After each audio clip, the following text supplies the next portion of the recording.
going around. Feels like the world's falling apart. 13 ans après la fin de Six Feet Under, son créateur Alan Ball revient avec Here and Now sur HBO, au CS City en France. L'histoire d'une famille progressiste, multiculturelle, frappée par une crise existentielle aux accents mystiques. Nos critiques ont pu voir les premiers épisodes, qu'en pensent-ils ? It feels like there's something outside of me pushing me off balance. Because the whole country's a mess right now? Il n'y a pas de croque-mort dans Here and Now, mais cette famille rappelle les Fisher. La différence, peut-être, c'est que le père, contrairement à dans Six Feet Under, le père, au début de la série, il ne meurt pas.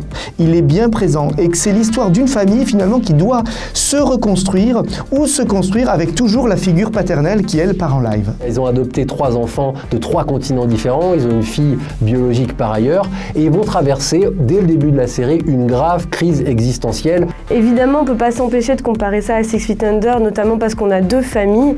Après, je trouve que la comparaison s'arrête un peu là, notamment parce que Six Feet Under avait quelque chose de beaucoup plus poétique. Derrière les angoisses des personnages de Here and Now, l'Amérique de Donald Trump.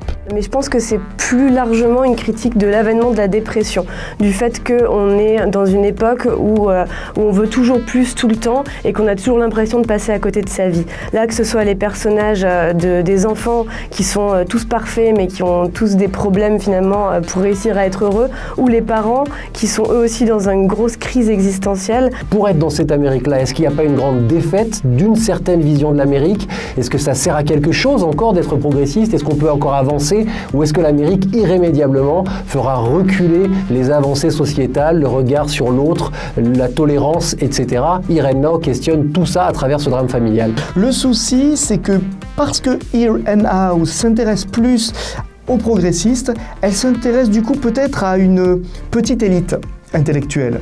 Et c'est ce que Six Feet Under ne faisait pas en décrivant peut-être une famille américaine plus ordinaire. Something is trying to communicate with me. Ramon might be losing his mind. We can't just do nothing. Le drame familial se teinte de mystique quand un des fils est frappé de vision.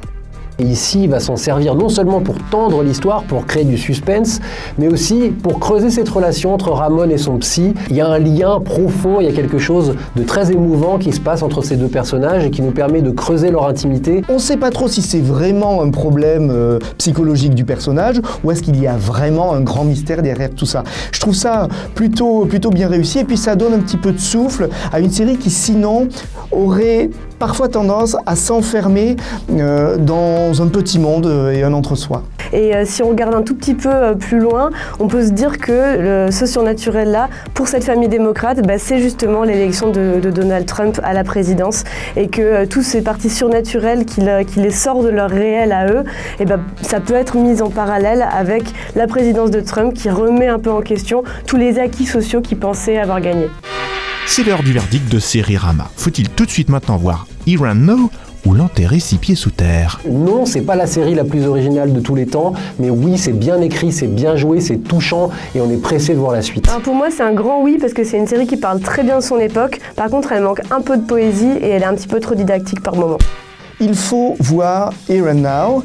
Maintenant, il faut voir aussi comment ça évolue dans le temps. Mais moi, j'y crois assez au Bayer.